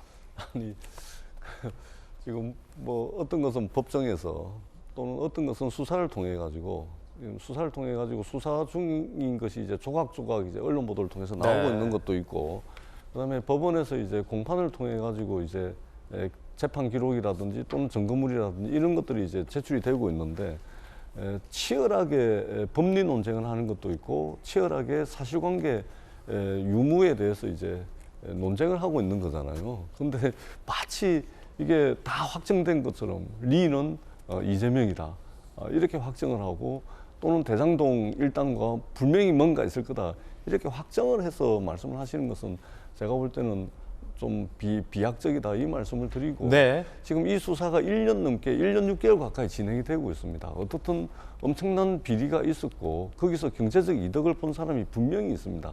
1년 6개월 가까이 진행되는 수사에서 어떻든 간에 그렇게 많은 인력과 그렇게 많은 시간이 동원됐음에도 불구하고 이재명 지사가 사익을 봤다거나 또는 개인적 이득을 봤다는 것이 나오지 않고 있기 때문에 저는 이렇게 사소한 것들이 계속해서 파편처럼 지금 나오고 있는 것이 아닌가 이렇게 생각을 합니다. 단정적으로 보기보다는 예. 치열하게 다투고 있으니까 그 결과를 좀 네. 지켜보는 것이 좋을 것 같다라는 말씀을 드리겠습니다. 그런가 하면 지난 주 후반이었죠. 유동규 씨가 이 대장동 일당에게 받았던 돈 중에 일부를 이재명 대표의 정치 후원금으로 썼다라고 언급을 해서 민주당에서 반박 입장을 낸 적이 있었습니다. 후원 명단에 유동규는 없었다. 즉 유동규 씨의 진술이 거짓말이다라는 민주당의 반박이었는데, 또 다른 보도에 따르면 유동규 없다던 그 후원 명단에는 유동규 씨의 동거인으로 알려져 있는 여성 지인과 정민용의 이름이 있었다라는 보도가 나왔습니다. 유동규 씨, 남욱에게 받은 불법 대선 자금 중 일부를 이재명 정치후원금으로 썼다라고 진술을 했죠. 민주당에서는 선관위 등록자료 후원금 명단에 유동규 없다라고 강하게 반박했습니다. 그런데 그 명단에 유동규 여성 지인 A씨, 정민용 변호사의 입금이 확인됐다라는 보도가 나왔습니다. 민주당은 일부러 숨긴 건 아니다. 미처 그 이름들까지는 조회 못했다라고 해명을 했습니다. 김연아 의원님. 뭐 정치 후원금은 합법적인 선 안에서 할 수 있을 만큼 하면 문제는 안 됩니다만, 굳이 또 유동규 이름 없다, 유동 거짓말이다 했다가 보니까 이 같이 살았다라는 의혹이 나왔던 여성 지인하고 정민용 씨 이름까지 나와버리니까 이거 오히려 좀 더 이상해지는 것 같아요. 그래서 이제 새롭게 제기되고 있는 게 쪼개기 후원을 다른 사람 명의를 통해서 한 것이 아닌가라고 하는 또 이제 새로운 의혹도 제기되고 있습니다. 정치 후원금은 이제 기업은 할 수 없고요. 개인만 할 수 있는데 최대 금액이 500만 원까지입니다. 그리고 이제 300만 원이 넘으면 이게 정보가 다 공개가 되기 네. 때문에 일부 이제 국회의원들 중에는 산하기관들한테서 이렇게 10만 원짜리 소액으로 쪼개서 받았다가 그것을 나중에 문제가 돼서 처벌을 받는 경우도 있고 또 지적을 받는 경우도 있습니다. 근데 지금 이제 이 사안은 유동규가 일부를 정치자 후원금으로 냈다라고 하는 이제 그 진술에서부터 시작이 된 건데요. 사실 이제 우리가 여기서 좀 면밀히 봐야 되는 것은 일부를 직접적인 현금으로 정치 후원금이라는 일반 명사로 줬는지, 아니면 선관위에 등록되는 그 기록이 남는 것으로 줬는지, 아니면 또 일부 차명을 통해서 쪼개기로 후원을 했는지는 사실 아무것도 아직 밝혀진 게 없습니다. 그런데 민주당이 성급히 이것에 대해서 지금 답변을 함으로써 우리가 그동안 몰랐던 쪼개기 후원에 대한 의혹도 하나 추가되지 않을까라는 생각이 드는데요. 제가 좀 우려하는 건 과연 이재명 대표가 민주당 당대표가 아니었으면 민주당이 이런 식의 계속 방탄 논평과 반박 자료를 냈는데 좀 이 모든 에너지를 쏟을 필요가 있었을까라는 생각이 들고요. 이재명 대표가 당대표가 아니었다면 정진상 씨 의혹에 대해서 민주당의 이름으로 반박 자료를 하고 또 이게 다른 보도로 추가 입장을 낼 상황은 아니었을 것이다. 예, 지금 뭐 민주당 의원들 다는 아니다라고 하지만 민주당 의원들의 상당 부분이 이재명 당대표 의혹과 관련된 지금 일종의 집단 변호인 그룹으로 변질되는 것처럼 국민들은 보이지 않겠습니까? 지금 민주당이 외치는 민생, 또 예산 심의, 얼마나 중요한 일들이 국회에 남아 있습니까? 근데 이런 것들에 대해서 진짜 에너지를 쏟아야 되는데 전부 지금 당대표에 대해서 방탄하시느냐고 에너지를 쏟는 게 아닐까 걱정이 돼서, 어쨌든 이번 것은 이렇게 새로운 추가 의혹에 대한 또 새로운 아이디어를 얻는 계기가 됐는데 이런 일들이 반복될까 봐 좀 걱정입니다. 유동규 씨의 정치 후원금과 관련해서 민주당의 이름으로 논평이 나갔습니다. 그런데 정진상 씨의 외장 하드를 두고도 민주당의 이름으로 논평이 나갔는데 검찰이 민주당의 논평을 반박했습니다. 함께 보시죠. 검찰 지난 9월 16일 정진상 실장의 외장 하드를 확보했다. 일부에서 보도로 정진상 실장이 비밀번호를 제공 안 해서 50일째 못 열어봤다는 보도가 나갔습니다. 그러자 민주당의 이름으로 논평이 나갔어요. 검찰이 압수한 외장 하드는 정진상 실장의 아들 것이다. 포렌식으로 검찰이 확인했으면서 악의적으로 비밀번호를 안 줘서 못 본 것처럼 내용을 왜곡했다라고 검찰을 비판하는 논평을, 성명을, 입장을 민주당의 이름으로 반박합니다. 그런데 검찰이 재반박했어요. 압수수색 당시 외장 하드와 별도로 정 실장 측 아들 소유라고 주장한 노트북은 압수한 바 없다. 외장 하드 비밀번호 제출 거부 사실이다. 정 실장이 안 알려주고 있다라고 재반박을 했습니다. 못 열고 있다는 것 맞다라는 겁니다. 그런가 하면 9천만 원을 수수한 것 아니냐라는 의혹을 받고 있는 정진상 실장. 부인도 영장에 따라서 계좌 추적이 들어갔다라는 보도가 나왔습니다. 정진상 실장 부부의 계좌를 검찰이 영장에 따라 추적하고 있다는 의미인데 이 보도가 맞는지 함께 보시죠. 조선일보 보도에 따르면 정진상 실장 2014년 성남시 정책실장 재직 당시 5천만 원 수수했다라는 의혹. 2020년 경기도 정책실장 재직 시 명절 떡값 1,000만 원 포함해서 4천만 원 수수했다라는 의혹. 뇌물죄 적용 가능성 얘기도 나오고 있습니다. 정 실장은 이런 한 푼 받은 바 없다라고 강하게 반박하고 있고요. 검찰은 정 실장 부부 계좌 추적 영장을 발부받아 부인 계좌도 조사하고 있다. 정진상 실장 부부 자금 흐름을 추적 중이다라는 보도도 나왔습니다. 정혁진 변호사님, 네네. 부인의 계좌를 추적하려면 영장을 받아서 추적을 해야 되는 거고, 네네. 왜냐하면 요즘 시대에 그 계좌 한번 잘못 봤다가 노무현재단 전 이사장 출신의 유시민 씨가 네. 한동훈의 검찰이 노무현재단 계좌 봤다라고 거짓말했다가 본인이 사과하고 지금 재판까지 가서 위기에 처해 있지 않습니까? 네네. 함부로 그 검찰이 못 봐요. 영장 받아야 되는 거죠. 아이고 뭐 부인뿐만 아니라 그 정진상 씨 본인의 계좌도 영장이 있어야지. 본인이 이제 스스로 내 계좌인데 난 그 혐의가 없는데 억울하게 의심을 받고 있다. 이래서 임의 제출한 경우가 아니면은 다 영장이 필요한 거죠. 그런데 일단은 비밀번호를 가르쳐 주지 않는 것은 뭐 한동훈 장관의 경우도 있었고 그 이전에 이재명 대표의 경우도 있었는데 그거는 피의자의 의무가 아닙니다. 예. 그러니까 굳이 뭐 비밀번호를 가르쳐 주지 않았다라고 해서 뭐라고 할 수는 없는 거고. 그런데 만약에 이제 정진상 씨나 민주당이 그 검찰을 비난하려면 예컨대 이거는 아들 건데 검찰이 무리하게 수사를 과도하게 과잉 수사를 해가지고 아들 것까지 보려고 한다. 예. 이런 주장을 하려면요. 비밀번호를 가르쳐주면 돼요.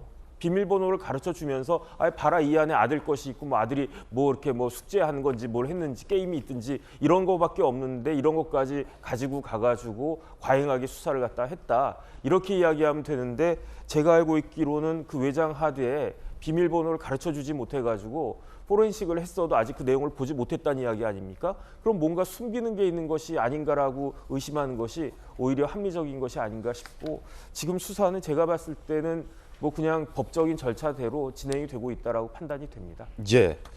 자, 뭐 민주당의 이름으로 논평이 이제 하나둘씩 나오고 있는데 검찰과 진실 공방까지 지금 벌어지고 있는데 앞서 이제 국민의힘의 김연아 의원께서는 이재명 당대표가 아니었다면 굳이 정진상 실장의 의혹과 관련돼서 민주당의 논평이 나왔겠냐, 유동규와 관련해서 민주당의 논평이 나왔겠냐라는 뭐 의견도 있는데 전 대표님께서 어떻게 보십니까? 그 앞에서 이제 그 말씀도 하시고 또 민주당이 민생 예산은 내팽개치고 당 대표의 어떤 방탄만을 위해서 지금 하고 있는 거 아니냐 그런 차원에서 또 당 대표이기 때문에 정진상 씨와 관련된 논평까지 내야 되는 거 아니냐 이렇게 말씀을 하시는데요.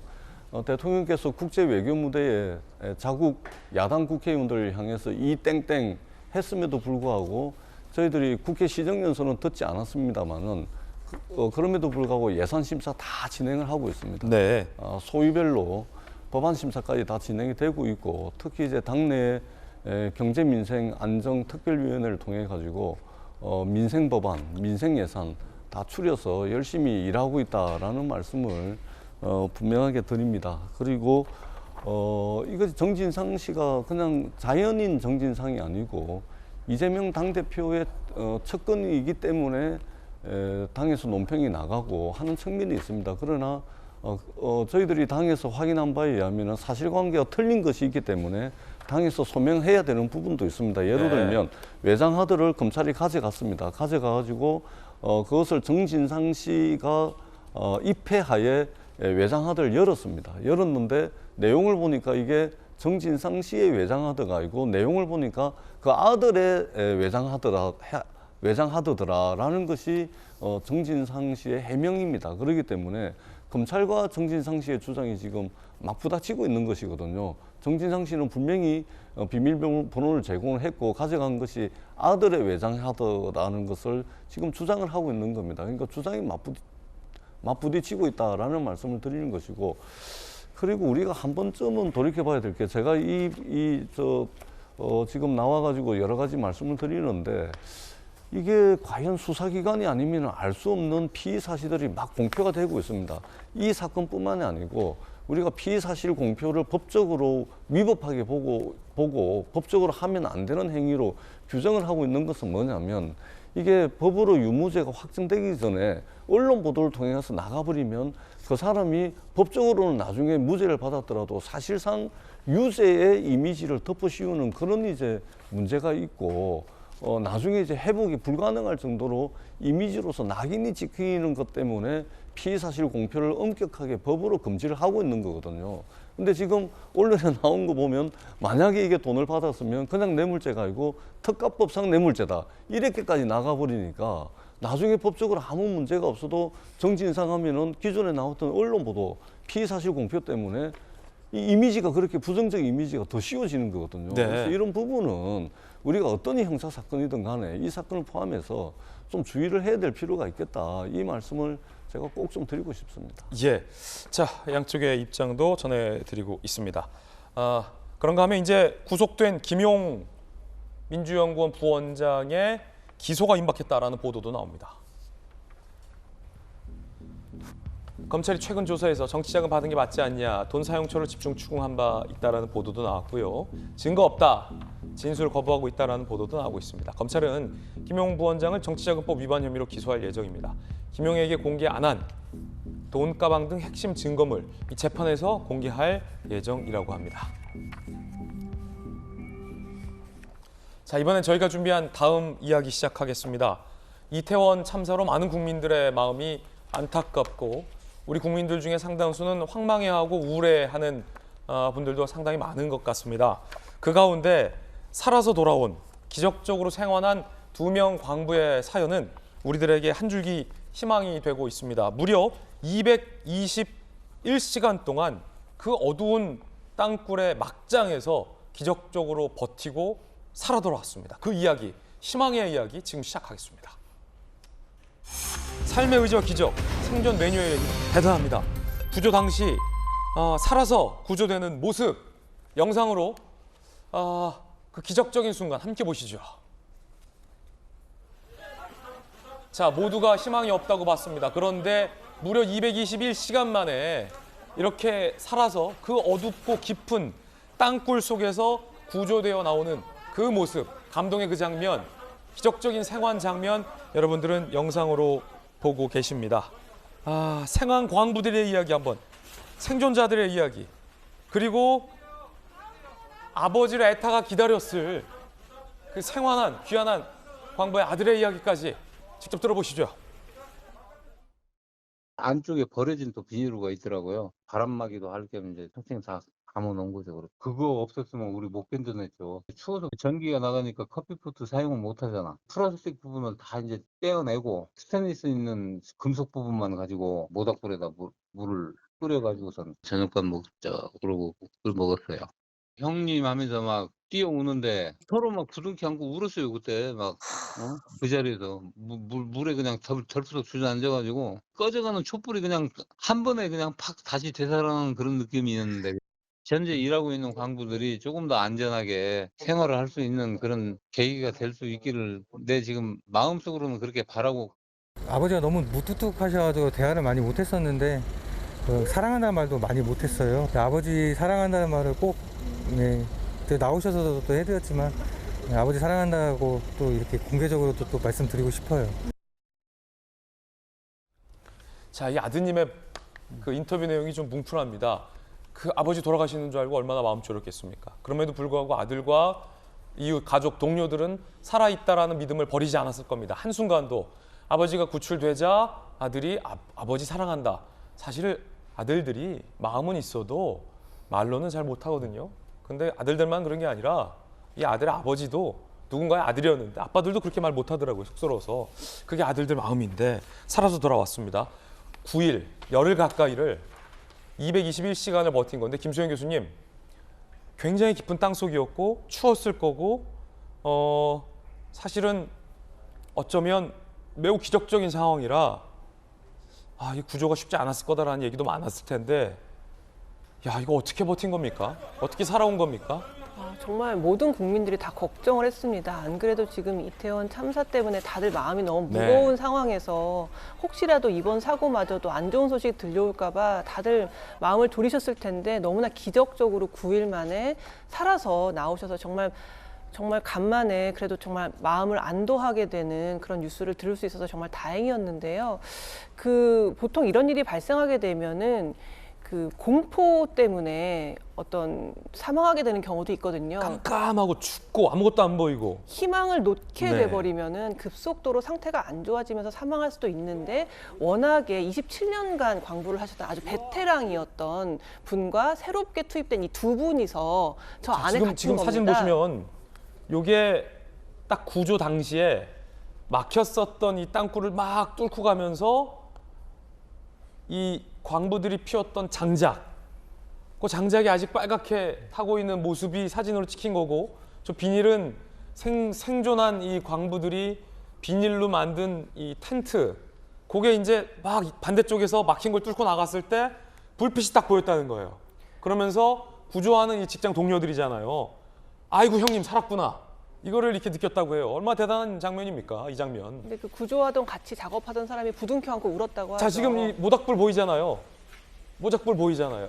비닐 천막, 그다음에 이 모닥불. 이야, 대단합니다. 감동적입니다. 아마 구조하러 가시면서도 혹시 사망하시지 않았을까 하는 마음을 가졌을 거예요. 왜냐면 9일이나 지났기 때문에 살아계실 확률이 그렇게 높지 않다고 생각했을 텐데 저 불빛을 보는 순간 얼마나 반가웠을까 싶어요. 사람이 살아있다는 의미잖아요. 그리고 다행히 저 내부를 잘 알고 계셨던 저 박정아 씨 광부께서 사고가 난 직후에 생존이 가장 적합할 것으로 보이는 장소를 찾아서 지하수가 흐르고 마실 물이 있고 좀 넓고 이런 곳을 찾아서 저체온증으로 사망하지 않도록 옆에 있었던 비닐을 다 모아서 천막같이 만든 거죠. 일종의 텐트처럼. 대단하네요. 그리고 안에다가 모닥불을 피워서 체온이 떨어지지 않게 했다는 거예요. 그리고 다행스럽게도 작업 전에 가져갔던 커피 믹스. 이게 어떻게 보면 9일 동안 생존 식량이 됐던 겁니다. 앞으로 이거 믹스 커피 우습게 여기면 안 되겠어요. 이게 워낙 고열량이고 왜 우리가 좀 피곤하고 이럴 때 커피 믹스 한 잔 하면 좀 기운이 나기도 하잖아요. 이런 모든 기지들이 잘 발휘되어서 정말 기적적으로 살아서 나와서 정말 우리 국민들의 가슴이 얼마나 정말 쓸어내렸는지 모르겠습니다. 너무 다행입니다. 생존의 비결은 많은 보도에서 이렇게 얘기하고 있더라고요. 커피 믹스 때문이다 라는 보도도 있는데 그건 상징적인 거고 살려는 의지, 그다음에 베테랑 광부들, 생활한 광부들의 매뉴얼에 따른 어떤 지혜인 것 같습니다. 함께 보시죠. 김소영 교수님 잘 설명해 주셨듯이 식수와 영양소 공급, 커피 믹스, 체온 보존, 비닐 텐트, 모닥불, 생존 의지, 이게 가장 크지 않겠어요? 어떻게든 살 수 있을 거다라는 얘기. 구조를 한 구조팀장의 이야기도 저희가 한번 인터뷰해 봤는데 구조팀장도 모닥불 피울 진 상상 못했다라고 놀랬습니다. 들어보시죠. 저쪽 반대편에 불을 피우고 있었기 때문에 그걸 보고 이 상황이 참 평소 저희가 상상했던 그런 상황이 아니어서 상당한 이쪽 안의 상황을 잘 알고 계신 분들이었기 때문에 이런 것들이 가능하지 않았을까. 처음에 만나서 세 분이 이렇게 부둥켜 안고 막 우시더라고요. 그분들이 뭐 형 이름을 부르면서 그 자리에 앉아서 막 감동을 해가지고 눈물을 막 흘리시더라고요. 이게 동료다, 그런 것들을 확실하게 느낄 수가 있었어요. 자, 윤석열 대통령은 아주 특별한 비서관을 보내서 감사의 의미를 표현하고 또 선물도 전달하고 위로했다는데 특별한 비서관의 사연도 화제입니다. 함께 보시죠. 어떤 특별한 비서관일까? 산업정책 비서관을 보냈는데 이 정책 비서관이 경북 문경 탄광 광부의 아들이라고 합니다. 일부러 이제 광부의 아들을 보낸 거죠. 저희 아버지도 광부입니다. 이러면서 감사카드 홍삼 선물을 전달했는데 윤석열 대통령은 참으로 기적 같은 일이다. 생사의 갈림길에서 무사히 돌아오신 두 분께 감사하고 또 감사하다라고 SNS에 올리기도 했습니다. 정혁진 변호사님. 네네. 어떻게 또 비서관 중에 광부의 아들이 있어요? 글쎄요, 참 제가 봤을 때 삼위일체로 인해서 저 두 분들이 살아날 수 있었다 생각이 드는 게 첫 번째는 이제 그 30년 가까운 경험, 그 다음에 운 보니까 용접기도 있었고요, 랜턴도 있었고요, 나무도 있었고요, 비닐도 있었고요, 물도 있었고요. 그다음 이제 커피 믹스도 있었고, 그다음 가장 중요한 건 역시 생존의 의지. 그래가지고 모든 국민들이 그 낙담했을 때 옛날 뭐 박세리나 박찬호나 그랬던 것처럼 저 두 분께서 아주 그 국민들에게 힘을 주는 그러한 그 아주 큰 일을 갖다 해내셨다라는 생각이 들고요. 아쉬운 건 제가 봤을 때 두 가지가 있어요. 첫 번째는 직전에 사고가 있었는데 또 사고가 났다. 그다음에 더 아쉬운 거는 그 갱도 지도가 있었대요. 그런데 그 갱도 지도가 20년도 더 전 그 지도였기 때문에 정확하게 이 그 위치를 아는 것에 좀 한계가 있었다, 힘들었다, 그런 것들이 있었는데, 그런데 랜턴의 그 불이 꺼질 때쯤 해가지고 구조가 됐기 때문에 너무나 타이밍도 아주 좋았고 너무나 대단하신 분들이라고 생각이 듭니다. 살아 돌아오셔서 감사하다라는 대통령의 말 그대로 이 소식을 전하는 저희 입장에서도 살아주셔서 감사합니다 라는 말씀 드려야 될 것 같습니다. 치료 잘 받으시고 건강하게 쾌차하시길 진심으로 기도하겠습니다. 자, 이번엔 저희가 준비한 다음 순서입니다. 뜨거운 소식 두 가지 선정을 해봤습니다. 첫 번째 소식부터 함께 보시죠. 백조가 떴습니다. 그런데 죽음의 백조입니다. 미 공군의 핵심 전력 자산 B-1B 핵폭격기 한반도에 전개됐는데 무려 5년 만에 한반도에 전개됐습니다. B-1B 죽음의 백조가 한반도 상공에 뜨면 북한 지휘부들은 모두 지하벙커로 대피할 수밖에 없습니다. 그만큼 위협적입니다. 이 백조가 왜 왔을까요? 한미연합 공중훈련 비질런트 스톰을 한미 당국 우리는 연기했죠. 더 일부러 연기했어요. 북한의 도발. 울릉도를 겨눈 속초 앞바다에 떨어뜨린 북한의 탄도미사일 발사와 연이은 북한의 탄도미사일 도발, 이에 대한 강력한 우리의 의지로 우리가 NLL을 넘어서 공해상에 실제 미사일을 쏘기도 하고 또 한미훈련을 연장하기도 했습니다. 거기에 미의 전략폭격기 B-1B 랜서 죽음의 백조를 투입했습니다. 미국의 3대 전략폭격기 중 가장 빠르고 가장 많은 양의 무장 탑재가 가능합니다. 최고 속도가 마하입니다. 우리 소리보다 1.25배 빨라요. 야! 이렇게 부르면 여러분이 제 야! 소리를 듣는 것보다 1.25배 빠르게 얘가 날아간다는 거예요. 최고 속도. 얼마나 무섭습니까? 유사시 괌 미군 기지에서 한반도에 2시간 이내에 옵니다. 괌에서 뜨면 2시간 안에 어느 순간 와 있어요. 대단한 B-1B 죽음의 백조. 대단한 죽음의 백조가 5년 만에 한반도에 출동을 한 겁니다.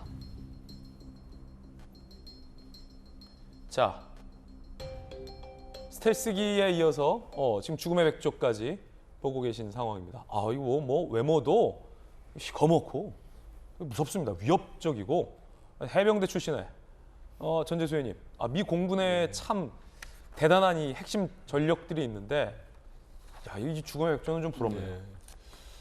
미국의 전략 폭격기 중에서 가장 강력한 폭격기죠. 굉장히 날렵하게 생겼어요. 예. 일단은 미국의 전략 자산이 한반도 주변에서 쭉 전개가 되고 있습니다. 네. 그리고 훈련 기간도 애초에 계획됐던 훈련 기간보다 하루 이틀씩 연장이 되는 그런 훈련도 많이 있었고, 또 훈련을 끝내고 돌아가던 로널드 레이건함 같은 경우는 기술을 돌려서 다시 우리 해역으로 진입했던 뭐 이런 일들이 계속해서 벌어지고 있고, 북한의 경우에는 지금 SLBM부터 시작을 해가지고 재래식 무기까지 총동원해가지고 말하자면 지금 긴장이 고조되고 있습니다. 네네. 이 한반도에서 정말 강대강 대치로 치닫고 있는데 정말 이러다가 전쟁 나는 거 아니냐, 이런 불안한 시선을 우리 국민들이 가지고 있습니다. 실제 접경 지역, 접경 지역 철원이라든지 고성이라든지 이런 데 주민들은 정말 전쟁이 날 수 있다라는 그런 걱정을 굉장히 많이 하고 있더라고요. 그래서 강대강으로 치닫는 마냥 이렇게 가서는 안 됩니다. 한쪽으로는 대화하고 소통하는 채널도 좀 복원을 하고 네. 또 한쪽으로는 군사 대비 태세를 철저하게 가져가는 이 양쪽으로 좀 준비를 해야 되겠다. 이 강대강으로 치닫다 보면 정말 예기치 못한 이런 국지전이라든지 지혜가 필요하다. 이런 것들이 좀 발생을 할 수 있기 때문에 각별한 우리가 좀 주의를 해서 대처를 해야 되겠다 이렇게 생각을 합니다. 뉴스 속보입니다. 말씀드리는 도중에 이 북한발 뉴스 속보가 지금 저희들에게 도착을 했는데 북총참모부가 조금 전 입장을 냈습니다. 2일에서 5일간 이미 과거죠. 대남 군사작전을 진행했다라고 본인들이 스스로 공개를 했습니다. 2일 대한민국의 공군기지 타격, 모의 전술 탄도미사일 4발 발사했다라고 이야기를 했고 북한이 밝힌 것 중에 하나가 지금 이 부분이 좀 중요해지는 대목으로 보이는데 울산시 앞 80km 부근 공해상에 순항미사일을 보보 타격했다라고 밝혔습니다. 다시 한번 말씀드립니다. 북한이 조금 전 앞서 속초 바다 앞에 공해상에 탄도미사일, ICBM 미사일을 떨어뜨린 건 말고 추가적으로 울산시 앞 80km 부근 공해상에 순항미사일을 보복 타격했다고 밝혔고 정확한 위도와 경도를 북한이 밝혔는데 북한이 밝힌 위도와 경도는 위도 35도, 경도 130도 공해상에 쐈다. 2발의 전략 순항 미사일을 떨어뜨렸다라고 얘기를 했습니다. 그래서 저희가 북한이 밝힌 위도와 경도를 저희가 찾아봤습니다. 그랬더니 이 정도입니다. 울산에서 매우 가깝습니다. 자, 이렇게 가까운 위도와 경도가 표시가 됐고 앞서 속초 앞에 떨어졌던 것 못지않게 우리 영해에서 매우 가까운 공해로 보여지는데요. 울산에서 매우 가까운 지역에 떨어뜨렸다라고 북한은 밝혔습니다. 그래서 저희가 사실 이 뉴스 속보를 바로 보도해드리지 않고 저희가 합참 쪽에 저희 채널A가 우리 군과 취재를 했습니다. 긴밀하게 좀 취재를 해서 북한의 주장이 사실인지 여부를 취재해서 그것까지 여러분들에게 말씀드리느라 조금 속보 발생을 좀 늦췄는데 우리 합참에 저희들이 확인한 결과, 저희 채널A가 직접 확인한 결과 울산 앞바다에 미사일이 탐지된 바 없다. 북한의 주장은 거짓말이다. 사실이 아니다라는 우리 군의 입장도 저희가 취재해서 함께 종합적으로 뉴스를 보도해 드렸습니다. 이 우리 군의 설명을 들어보니 좀 황당한 주장인데 제가 이제 국방부를 출입했던 기자로서 여러 가지 가능성이 있겠죠. 첫 번째는 북한이 실제로 그 위도와 경도, 울산 앞쪽을 노리고 발사를 했지만 실제 발사에는 실패했을 경우. 두 번째는 북한이 완전 거짓말로 입장을 냈을 경우. 세 번째는 실제로 울산 앞에 떨어졌는데 우리 군이 탐지를 못했을 경우. 이 세 가지일 텐데 우리 군의 이 궤적 탐지 능력이나 추적 능력을 본다면 세 번째 가능성은 희박해 보이고 첫 번째 아니면 두 번째의 가능성이 높다라는 게 국방부를 출입했던 이 앵커의 감입니다. 다시 말해서 북한이 완전 거짓말을 하고 있거나 아니면 북한이 속초 앞을 노렸던 것처럼 울산 앞을 노리고 쐈지만 실제 탄착한 지점은 그곳에 도달하지 못한 발사 실패를 했을 경우로 보입니다. 통일연구원에 계셨던 김수경 박사 어떻게 보십니까? 저도 뭐 앵커 말씀에 동의하는 게 우리 군이 저것을 탐지 못했을 리는 없을 거라고 봅니다. 그 정도의 어떤 탐지 능력이 없다라면 이미 전쟁이 났을 것 같고요. 뭐 북한이 실제로 쏘기는 했지만 제대로 된 위치까지 못 갔거나 아니면 아예 거짓말을 했을 가능성이 있는데 뭐 대내적으로 대남 어떤 그런 공세를 강화하기 위해서 아예 거짓말을 했을 가능성도 없진 않다고 봅니다. 일단 전반적으로 이제 굉장히 지금 강대강으로 치닫고 있는 상황이기 때문에 국민들의 입장에서는 굉장히 불안하고 좀 어렵고 또 이제 뭐 핵실험도 정말 시기의 문제만 남아있을 뿐 조만간 핵실험도 보게 될 것 같은 지금 걱정이 들고 이렇게 가다가는 국지전 같은 것들이 일어나지 않을까라는 두려움도 좀 벌어지고 있습니다만 사실 이렇게 북한과 대화를 하고 소통을 하려는 노력들을 저희가 안 한다기보다는 지금 주도권이 그러니까 북한 쪽에서 그런 대화를 원하지 않는 북한 쪽에서 이렇게 강공으로 나가고 강대강 일변도로 나가고 있는 이런 상황에서 우리가 어떤 대화의 의지를 보인다는 게 별 의미가 없다는 생각이 들어요. 그렇기 때문에 지금 이 상황에서는 어쨌든 우리의 어떤 국방력이라든가 한미 동맹 같은 것들을 더 과시함으로써 북한을 억제하는 것밖에는 지금 우리에게 남은 어떤 전략이 없다 그런 생각이 저는 좀 듭니다. 예, 이게 뭐 그냥 황당하게 웃어넘길 일만은 아닐 것이 김연아 의원님, 이 실제 속초 앞에 공해 우리 영해에서 매우 가까운 곳에는 탄도미사일이 떨어졌잖아요. 이게 실제로 울산 앞에 어떤 미사일이 떨어졌든 안 떨어졌든 중요한 게 아니라 북한이 이거를 노리고 발사를 했든 안 했든 간에 이걸 노리고 있다는 부분은 명백히 도발을 하고 있는 거니까 이 성명 자체로도 일종의 어떤 도발적인 의도가 있어 보입니다. 네, 일단 북한의 움직임이 좀 심상치가 않고 굉장히 적극적이면서 또 그 강도를 높여가고 있는 것은 분명한 것 같습니다. 그리고 우리가 평상시에 접했던 서해 쪽이 아니라 지금 동해 쪽으로 계속 미사일을 보내고 있다는 것은 우리에 대한 위협이기도 하지만 저는 좀 더 나아가서 일본을 자극하려고 하는 의도도 엿보이게 됩니다. 근데 우리가 지금 이런 위협 때문에 시청자분들 또 국민 여러분들 이러다가 국지적 도발이 일어나는 것이 아닐까라고 하는 우려도 있으실 줄 압니다. 예. 또 5년간 우리가 한번 북한에 대해서 어떻게 대응을 했는지 정말 어르고 달래고 그래서 비핵화, 9.19 군사합의까지 이끌어냈지만 북한은 사실상 우리의 그런 유화 정책에도 불구하고 오히려 제7차 핵실험을 준비하는 주도 면밀한 그리고 또 더 장거리 미사일을 개발하는 수준으로 나아갔습니다. 조금 우리의 정부를 믿으시고 우리의 군사력에 대한 자신감을 갖고 저는 북한이 계속 이렇게 갈 수 없다고 생각이 됩니다. 이게 먹히지 않는다고 생각하면 저는 이제 자기들이 입장을 바꿔서 대화하자고 나올 수도 있습니다. 그러나 그 임계점까지 우리가 좀 참아내고 인내하는 것이 필요하다고 생각이 되고요. 그러기 위해서는 정부를 믿고 우리 국민들이 단결된 모습을 보여주셔야 된다고 생각합니다.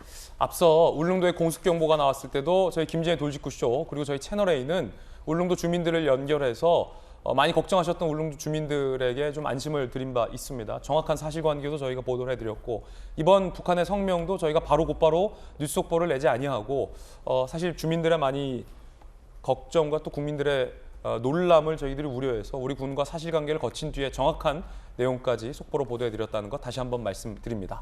두 번째 뜨거운 소식 함께 보시죠. 무궁화호가 영등포역 부근에서 탈선을 해서 승객 30여 명이 부상하는 사고가 어젯밤 발생했습니다. 어제 저녁 8시 52분 익산역행 무궁화호 열차 영등포역 진입 중에 객차 5칸, 발전차 1칸이 선로로 이탈했습니다. 굉장히 많은 수의 기차가 이탈을 한 겁니다. 객칸이 승객 34명 부상, 사고 복구 때까지 용산과 영등포역은 무정차를 했습니다. 승객들의 이야기 한번 들어보시죠. 무작정 대기만 하라고 이렇게만 하니까 그럼 언제 도착한다고 얘기를 못 하는 거예요. 뭐 이제서야 뭐 대중 택시비를 지원할 예정이다, 논의 중이다, 기다려 달라. 뭐 제대로 된 대책도 없고 뭐 정확히 뭐 영무원들끼리 말도 다르고 이건 너무 좀 대책이 없는 상황이랄까. 고객센터도 지금 전화도 안 받고 이거는 거의 진짜 거의 방치한 거 아니에요? 많은 승객들이 좀 불편을 겪었습니다. 무궁화호가 워낙 노후화됐기 때문에 좀 빨리 신형 열차 개발 중인 걸로 알고 있는데 교체하는 것도 좀 필요해 보입니다. 크게 부상당한 승객들이 없기를 바랍니다.